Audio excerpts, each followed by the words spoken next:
Alright, so good evening everyone. How is life? Life is good? All good is life. Life is good. Okay, so as we continue with our study of the liturgy to understand better what we do at Mass, because Mass is ultimate liturgy, okay, worship to God the Father. But we have to understand what the act of worship itself is. So that's why we are looking at Exodus and the meaning of what God is really offering to us as a gift of worship. As we said earlier on, that worship is a gift we receive from God. We don't create it from here below. So to follow our paradigm, always remember that Exodus, living sin, enter into covenant. From covenant comes Torah. From Torah comes worship. So we're going to look at this really in a more detailed way, and it's so beautiful to understand. But just to understand the concept of covenant, Torah, and worship from the point of view of Torah. We said what is Torah? We said it is divine instruction. And what is Torah actually? It is a revelation of God's ways. Why does God reveal His ways? He reveals His ways to us so that His ways may be reflected in our ways. That is the fundamental purpose of the gift of Torah. That I don't know God, but God reveals Himself to who I am by revealing His ways. When He reveals His ways, He reveals His nature. His divine nature is revealed in the Torah, in His ways. And the purpose is that He's inviting me into covenant love so that I may become His child. So to become a child of God, I must act like God and behave like God. Okay? So as you know that if you have a human child, the human child is supposed to act as a human baby, not a kiddie. Like mothers, you have children. You are told that when a baby comes out, the baby cries. But if you have a baby, the baby comes out, and the baby starts meow, meow, meow. You know right away that there is a problem. Yeah. It's supposed to be a baby, not a cat, not a kid. So, when God reveals His ways to us because we were behaving like wild animals, so now He reveals His ways so that we may become truly His children in deed and name. So that we act like Him. And we can only act like Him if we embrace Torah so that His ways are reflected in our ways. So Torah is given to us as a gift. Okay? It's a gift. Remember, Torah is a gift. It's not something that curtails our freedom. It's not an obstacle to our freedom. Torah actually frees us. Because we were doing other things, we were in bondage, in Egypt, in Babylon, in sin. Okay? Now that God has freed us, He gives us the gift of Torah to free us from sin so that we may become truly free. To be free is to act like God. So His ways are reflected in my ways. How do I know that? Because I know His ways. How do I know His ways? Because He has revealed them to me. Okay? So we can know that we are actually acting like God. We are not like guessing or second guessing God. We know Him because not that we are very intelligent, but because He has revealed Himself to us in the revelation of His ways. Okay? So that when His ways are reflected in my ways, I am preserved in covenant love. And so worship is an expression of that love. So that's what we are looking at. Okay? So we're on paragraph 2. Okay, so let's begin with paragraph 2 on page 3. So cult, which means worship, goes beyond the action of the liturgy. It ultimately embraces the ordering of the whole of human life to the degree that man becomes the reflection of God's glory, God's life. This is what we are talking about. To become the reflection of God's life, of God's glory. Okay? So we are preserved in covenant love, and through that preservation of covenant love, we have, it's like God's life is streaming in our veins. Okay? And it is reflected there. This is what St. Paul meant when he said, it's no longer Paul at work. Paul was in exile, in sin, but it's now Christ who lives in me. Okay? Jesus Christ is the Torah. It's the life of God. It's the love of God. So now the love of God is at work in me, St. Paul tells us. So it's no longer Paul at work. Yes, we know Paul is there, but now Paul has submitted to God, and he has become an effective, able, and humble instrument of God. So that's the purpose of Torah, to become an effective instrument of divine love. Okay? So that's why we say that liturgy goes beyond, just the action. It already embraces the ordering of the whole of human life to the degree that man becomes the reflection of God's glory, God's life. It is only when man's relationship with God is right that all of his other relationships can be in good order. All the other relationships can be in good order. We're going to look at this later when we look at creation. Okay, what really creation is. So worship, which is relationship with God, it's always important to keep that in mind. Worship means relationship with God. Okay? Relationship with God means to be preserved in His love. And the only way we can be preserved in His love is when His life is streaming in us.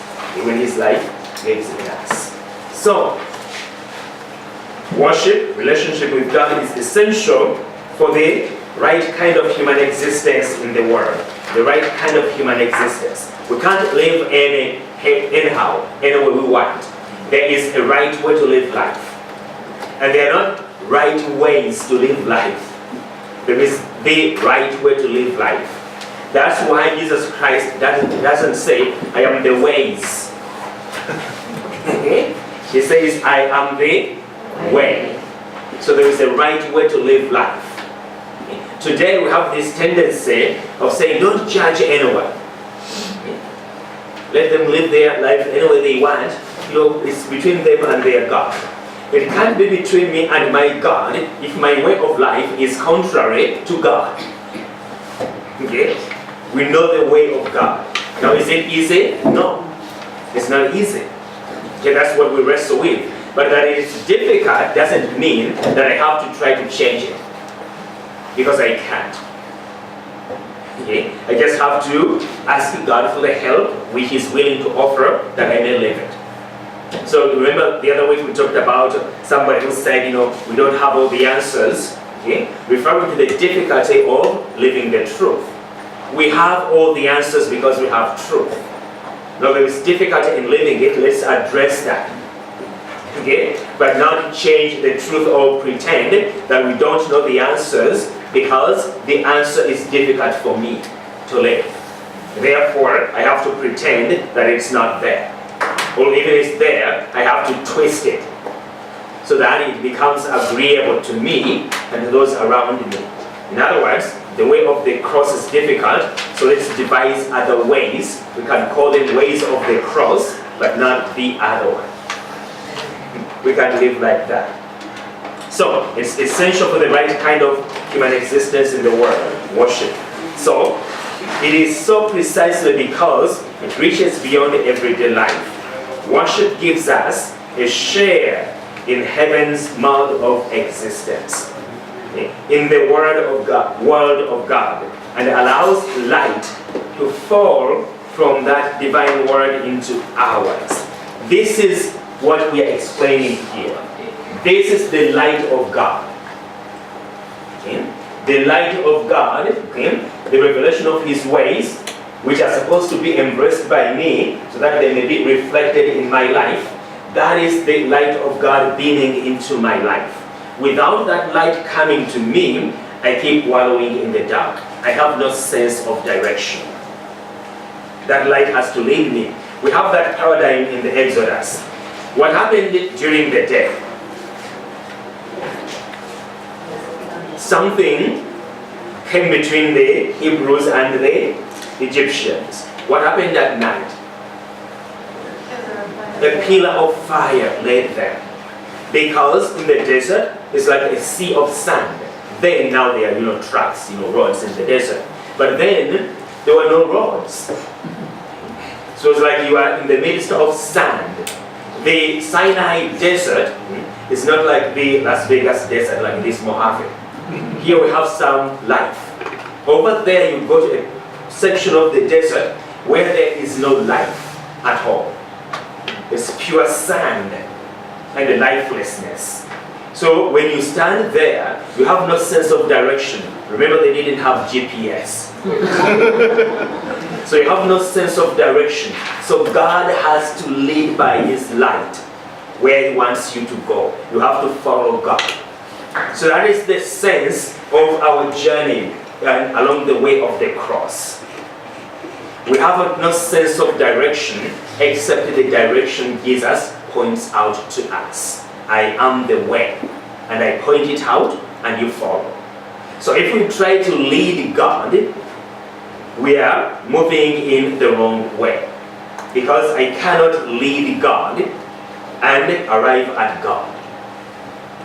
Okay, we said that the other time, that I'm going to LA and I'm taking 15 north. Unless there's another LA in Canada. Okay? So that's what happens to us. So worship gives us a share in heaven's mode of existence, in the Word of God, and allows light to fall from that divine world into ours. Now this is a very important thing, using analogies. Remember that in creation, as we see it, is a gift from God. So when we look at creation, okay, creation, as the church has taught from the very beginning, reflects the glory of God, because it came from Him. So in other words, creation can be looked at as a replica, okay, of the heavenly dwelling. And we can use so many analogies from creation to arrive at God. So Pope Benedict always emphasizes that very strongly in terms of, he wraps it around reason, that there is no contradiction between reason and faith. We have chairs here. It's okay, we go ahead. Yeah. You can come and sit up here. We have chairs. We have more chairs.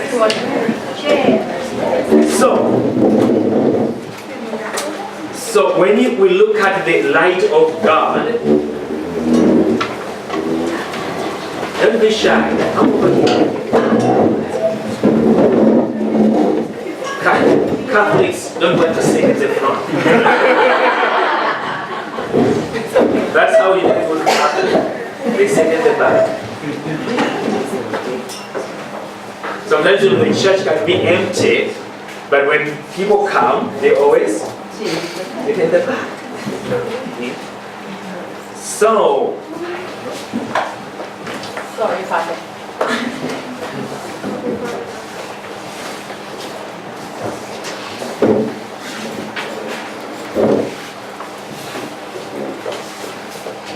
So that's why liturgically, as we are going to say later on, liturgically, even the material, the object, the entire cosmos is oriented toward God, who is its origin.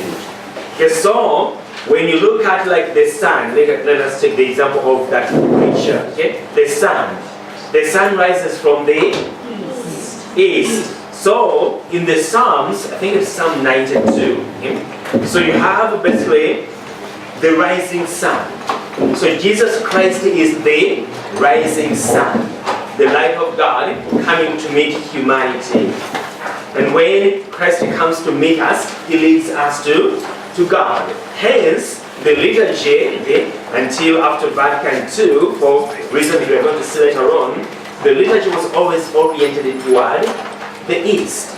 For that very reason, because creation tells the glory of God, and the entire cosmos is moving toward God. So Christ is the rising sun. So creation tells the glory of God. Light itself, we're talking about the light of God beaming into our lives. So when you look at a human being, the earth, let's take the example of them. Can you turn off the lights? What do you see? Turn on the lights. Okay. Now close your eyes. What do you see? Now, does that mean that there's no light? When I close my eyes, it doesn't mean that there is no light, but it means that I am refusing to see. Okay? When I close my eyes, there is light. My eyes are capable of seeing, but I close my eyes and refuse to see. So analogously, the light of faith, again, we have this physical light. It can be analogously related to the light of faith, which we call the eyes of our soul, the eyes of our intellect and will. Does it mean that a human being made in the image and likeness of God cannot see God? No, it's impossible. If we are made in the light of, rather the image of God, so we have spiritual eyes which are capable of seeing God. So just as a person, you show them something, look at this, and they go like this. So they are refusing to see, but they are capable of seeing. So also God shows us things and himself through the Torah, because he made us capable of seeing, and oftentimes we refuse to see. We close our eyes. So here what we are looking at is that fact that the worship gives us a share in heaven's mode of existence. Of course, worship means to believe. That we believe in God, therefore we worship him. So it gives us a share in heaven's mode of existence, in the word of God, and allows light to fall from that divine world into ours. That's what we call the light of faith. Okay? When we worship God, we grow into the light of seeing, the way of seeing God. That's the importance of the commandments, the importance of Torah, the importance of being preserved in covenant love. Just as when you spend time with someone, you get to know them better. If you have someone you call a friend but you never see them, you don't really know them. You spend time with someone and you get to know who they are. So it lays hold in advance of a more perfect life, and in so doing gives our present life its proper measure. Okay? The spirit of the liturgy. This is not taken from this book of Benedict, Joseph Ratzinger. So it gives our present life its proper measure. A life without such anticipation, a life no longer open up to heaven, would be empty. This is very, very important. It lays hold in advance a more perfect life, and in so doing gives our present life its proper measure. So, if I want to live life to the full, where do I look? Where life comes from. That's its proper measure. And when I look up to that life, that law of God, that Torah, revelation of God, then I know how life should truly be like. For example, I know what marriage is. I know what life is. So I wouldn't have any confusion about marriage or abortion, things like that. because I have the proper measure in this life. Okay? The measure that comes from God, and I aspire to live up to that measure. A life without that anticipation of that measure, all heaven in general in itself is empty. So a life without such anticipation, a life no longer open up to heaven is empty. That is, so key. So always keep this in mind, okay, as we move on. Because this is so basic. Okay? God reveals His ways. That is what we call divine instruction or Torah or God's commandments. His ways are revealed and they are supposed to be reflected in our ways. And the reflection of the ways of God in our lives means that we are alive to God. This is what makes us truly children of God. When I claim to be a Christian, a follower of God, a disciple, but none of His ways are reflected in my ways, I'm a liar. I'm not a child of God. And so, this reflection of His ways in our ways is the preservation in covenant love, which is expressed in worship. Okay? So keep that in mind. A life no longer open to heaven, that anticipation is empty. What is the emptiness of that life? Let's look at what we call Christian hope in essence.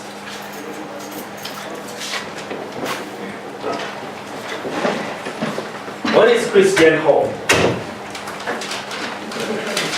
Christian hope is that there will be no war with North Korea, right? Yes. The economy will be better, right? That is no form of hope, okay? But that's not what Christian hope is. Christian hope is the infused virtue, infused all theological, these two men the same thing.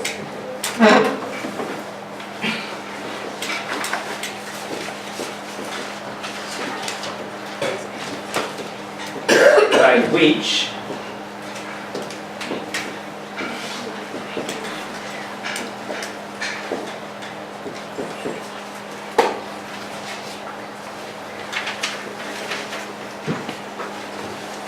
the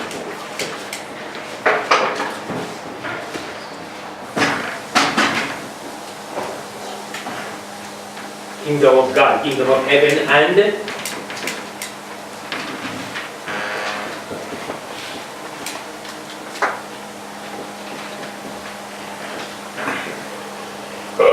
yes, of course, not relying, okay?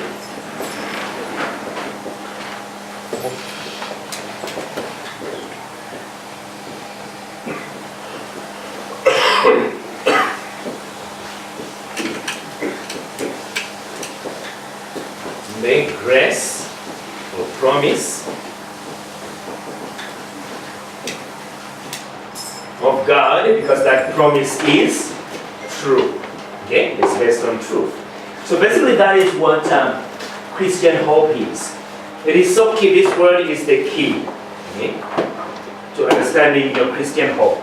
The desire for the kingdom of heaven. That desire is planted in us in baptism. And it must grow in us just as faith grows, just as hope is supposed, rather, love is supposed to grow. These three go hand in hand. You can't have one without the other. Charity, love. They go hand in hand, but now we are looking at hope. So, hope must grow in us. Just as we say that we are growing in faith, we are growing in love, so also we must grow in hope. Meaning that as we progress in our Christian journey, our hope, our desire for heaven has to grow. And our love for eternal happiness, that I will be happy with God forever.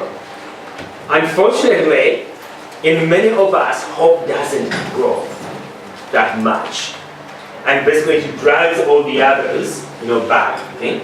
So, the reason you know that hope doesn't grow is this, that all of us, Christians, we talk about heaven, and we say it's a place without pain, without suffering, with fullness of happiness. Again, we all believe that, right? There's no more pain, there's no more suffering, there's no more whatever. But what is so amazing, when time comes, almost nobody wants to go.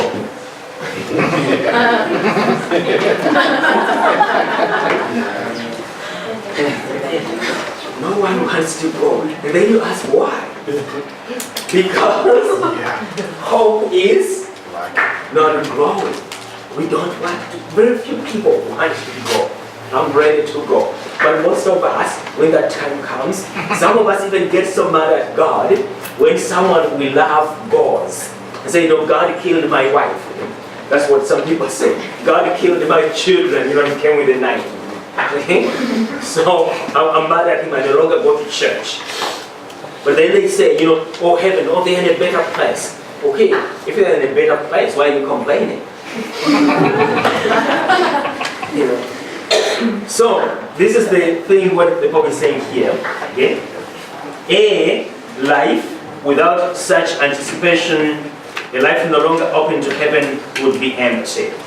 Meaning that if our 2 feet are firmly grounded in this world, okay, and we don't have that anticipation, this Christian hope, it will influence the way we think, the way we act. Meaning that a Christian and everybody else will do things the same way.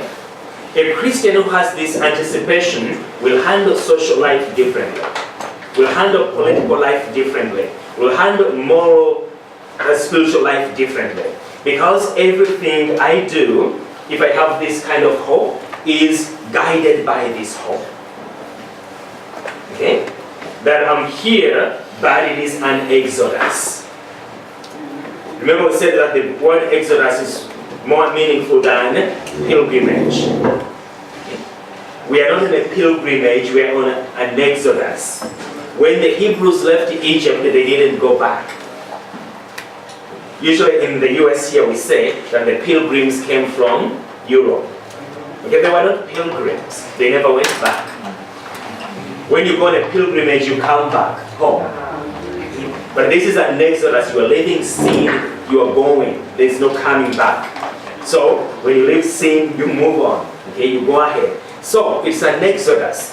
So we have always, if we have this hope, we keep that in mind, and that hope directs, leads, and gives direction to what we do. Because we know that we are on a journey. Everything is transient. We are in a transition.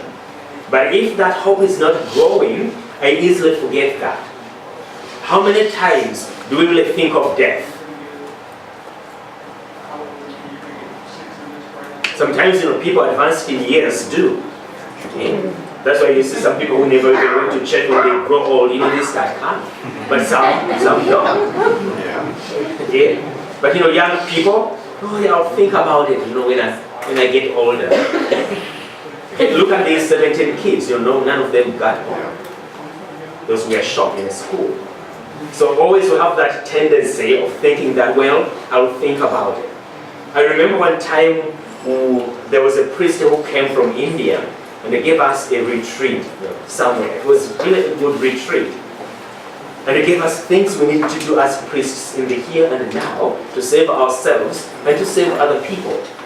Then during the break, priests discussing among themselves, one of them said, this man is really good. And he gave us some stuff to think about when we grow old. Okay? Right now we have other things to do, okay? It's good stuff, but later. Okay? So, unfortunately, that's our tendency. A life like that is empty. I think many of you, you've heard of a man called Mobutu. He was the president of the Congo some time back. Congo is now the Zaire, okay? It is the Democratic Republic of Congo. I think, in terms of natural resources, probably it's the richest country in the world. But it is the poorest, one of the poorest. Okay? Because there is no good leadership. So Mobutu was president there for many years. I mean, he used it to, there were no schools in the country, no hospitals, no roads and everything. But a man who gave him a haircut used it to fly on a private jet from New York to go to the Congo to give Mobutu a haircut. So when he died, they estimated that he had over $9 billion in the Swiss banks. 9 billion. That amount of money, even if you live to be 100, and then you die again 100 times and live to be 100, you can't use all that money. But by the time he died, it was still stealing from the people. For what? You already have plenty. You can't even consume what you have, but you still want more. Why? Because greed is insatiable. Why? Because there is no anticipation of anything else except life in this world. So if this is all I have, then I will basically take in whatever I desire, even if I'm not going to use it. It's the same concept in many of our lives. You know, we accumulate things we don't use and we don't need. Okay? Usually, I don't know whether it's true. Okay? I don't know. but I always hear men complain that their wives spend a lot. And so one man came to me, I don't know why, but he came complaining because his wife bought something very expensive. I was like, no, we have no money. Then he asks the wife, why did you buy this? The answer, because it was on sale.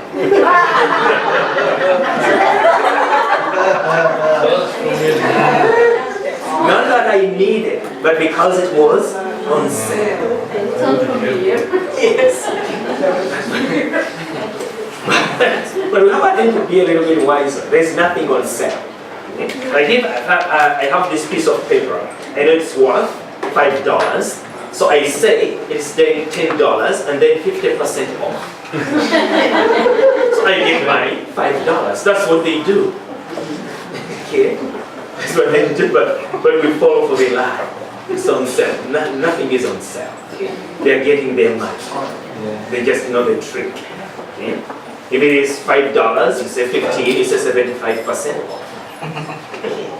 Okay, you get your money. But really, sometimes we do things because sometimes we are not people of hope. Like charity, helping the poor. If we really know whatever need, maybe monetary, maybe whatever it is, spiritual, but helping the poor, if we are Christians and we are told by Jesus that I was hungry, thirst and whatever, and we see some of these people all the time, do we come to their aid? Or do we give different excuses?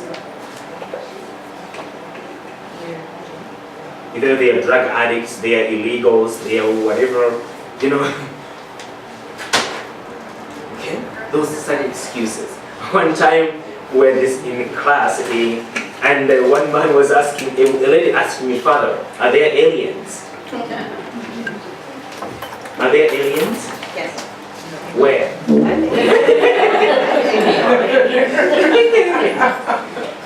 So people were discussing the back and forth, and so one man raised his hand and said, Father, I don't care as long as they are not illegal. Okay, but you see, oftentimes a Christian and a pagan behave the same way because we have labeled a particular class of people not worthy of human dignity, and therefore we can dispose them. The poor, they are drug addicts, they are criminals, they are whatever. Okay, so once we label them that, then they are not worthy of human dignity. Okay? Illegals, they are illegal. Okay? No, they are bandits, they are whatever. So they are not worthy of human dignity. Remember what we always say here. The process of dehumanization is how the devil works. Okay. Rosa, does the devil love you? No. Why? doesn't love anyone. The devil doesn't love anyone. Okay? So we have to also be aware of that process of dehumanization. That's what makes us empty. Because when we dehumanize others, we dehumanize ourselves, and then we lose touch with who we are, the image of God. And once you lose sight of God, then there cannot be faith, hope, and charity. Okay, the devil asks, does God love you? Yes. Why? What about you that God loves? Oh, that I don't know. But he created me. He created you. Yes. Father, going back to when if you think about death, when you have hope, when you know that you're good, God might forgive you and you might go to heaven before purgatory and all that. But it happened to me. I was very sick, and I said, well, if I die, and all of a sudden, Father, I was afraid, but afraid. And I believe in God, I love God, I have hope. I try to do, I try to be a good person, try to be a good person. Why were you afraid? I don't know, it was like I was like If a person like this was me, and I was going to die. No, and that's what. why are we afraid of dying? Because we don't know. Because death is not natural. You will say, well, Father, you're lying. You have catechisms? Open Article 1008. 1008. If you don't believe me, at least you believe the church. Okay? Because death is not natural. Okay? Death is not integral to our nature. Death invaded our nature. That's why death is scary. What happened to Jesus in the Garden of Gethsemane? He was afraid. Okay? Death is not natural. Article 1008. 1008. Who would like to read? Okay, listen. Death is a consequence of sin. Now listen attentively. Here in this article, because of its importance, the church continues to invoke its authority when it teaches this. Why? Because there have been so many people, including teachers in the church, who say, well, even if Adam and Eve didn't sin, we would have died anyway, because death is natural. Have you ever heard of that?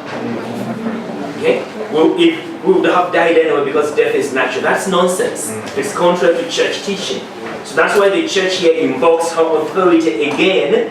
It had already told us that this is the faith, but in stating this, the church says, the church's magisterium, the magisterium is the Pope and the Catholic bishops united with him, who are entrusted with leading us into all truth.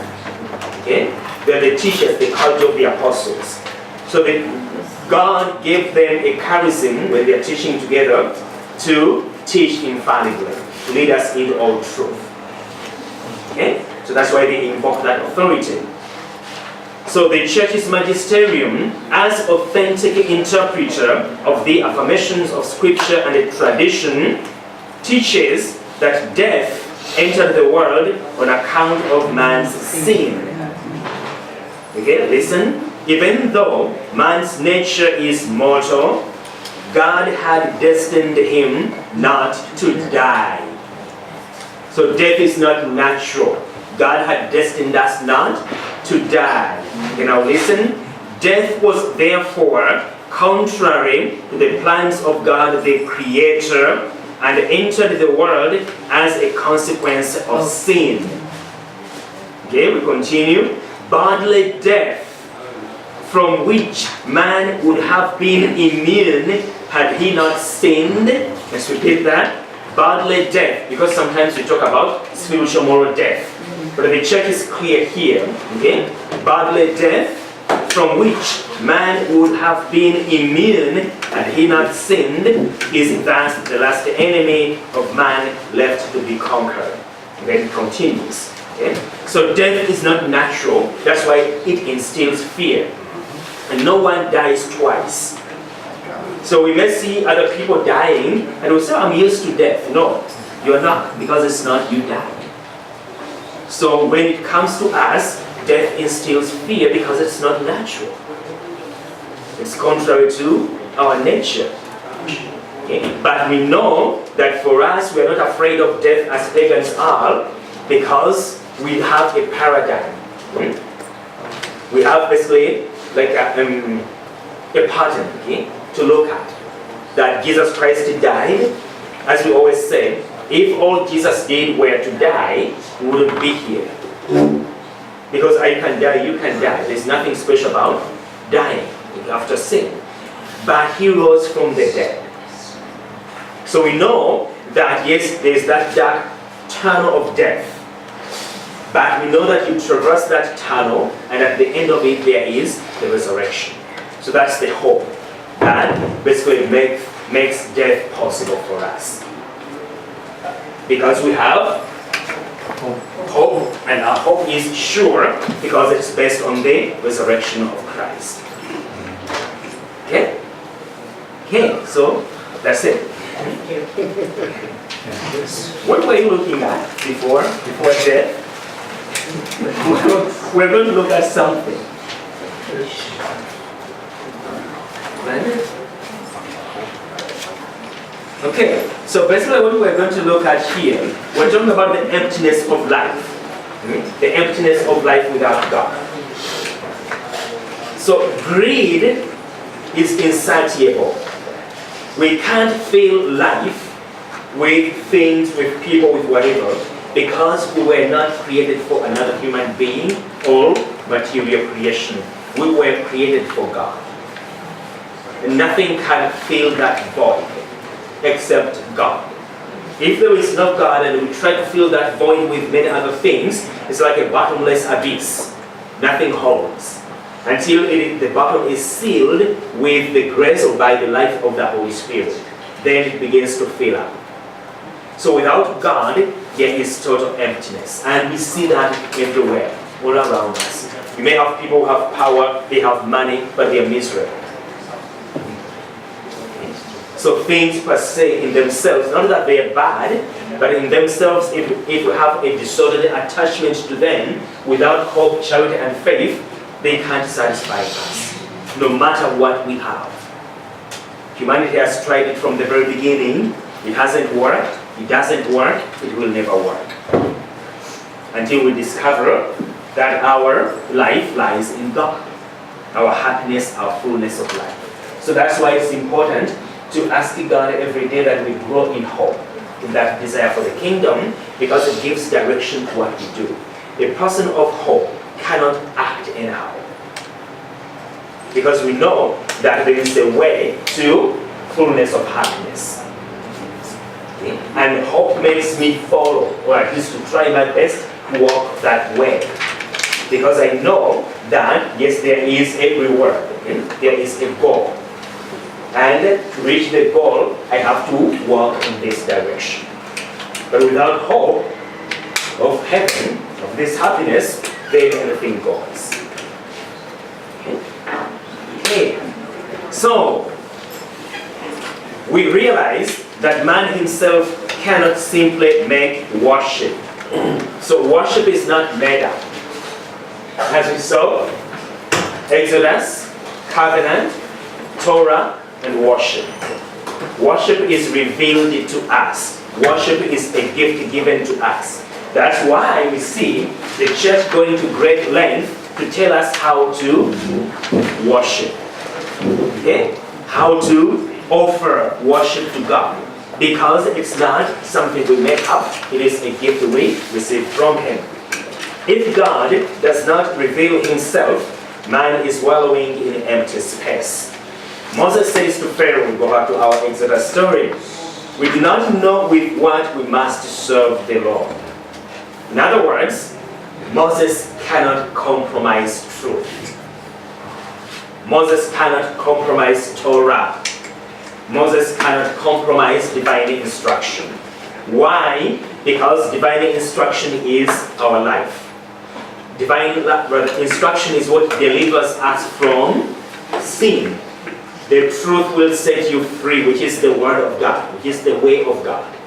So if we compromise truth, if we twist the truth, there is no salvation for us. So that's why Moses cannot compromise truth, divine instruction. So thus, worship cannot be compromised. So Pharaoh is telling him, okay, leave this behind. No, we don't know with which way we are going to serve God. What if God tells me, okay, draw from what I gave you and I instructed you to do and do this, and then I tell you, well, Pharaoh said, and we left it in Egypt. Obama said, Trump said, and we left it in Egypt. Who do you obey? Pharaoh or God?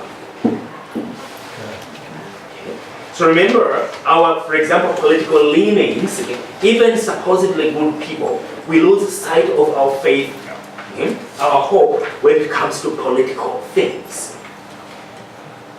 It runs deep on people. The tribal mentality takes over. And we forget God completely. Preserving a tribe becomes more important than preserving faith. So I always, refer to the example of what took place in Rwanda in '94, that massacre. Even some religious people, got involved in the killings because of the tribal mentality. So there's no difference between a Christian, a priest, a nun, and a pagan. We all act the same way because we have found something that is more important than God. Something that comes from Pharaoh, whoever that Pharaoh is. So Moses, as a good leader, refuses. So these words, again, we do not know with which we must serve the Lord, so we're not compromising worship. These words display a fundamental law and the spirit of all liturgy. When God does not reveal himself, man does not know with what to serve him. That's why our Christian liturgy is not like pagan liturgies, where worship cults, where people think that they can come up with their way of doing things, which can even manipulate their gods. So you do ABC, but the gods give you ABC. Our God is not like that. He reveals and we follow. Real liturgy implies that God reveals how we can worship him. Liturgy includes institution. Liturgy is instituted. So that's hence we have the institution of the Eucharist. The apostles, contrary to what some people say, they didn't sit and say, okay, he's dead. Now what do we do? Let's come up with something, concoct the mass or whatever it is. No, they received the instructions. Do this because I have instituted it. And don't do anything else. Do what I instruct you to do. It cannot just spring from imagination, our own creativity. Liturgy implies a real relationship with another who reveals himself to us and gives our existence a new direction. This is, a very important point.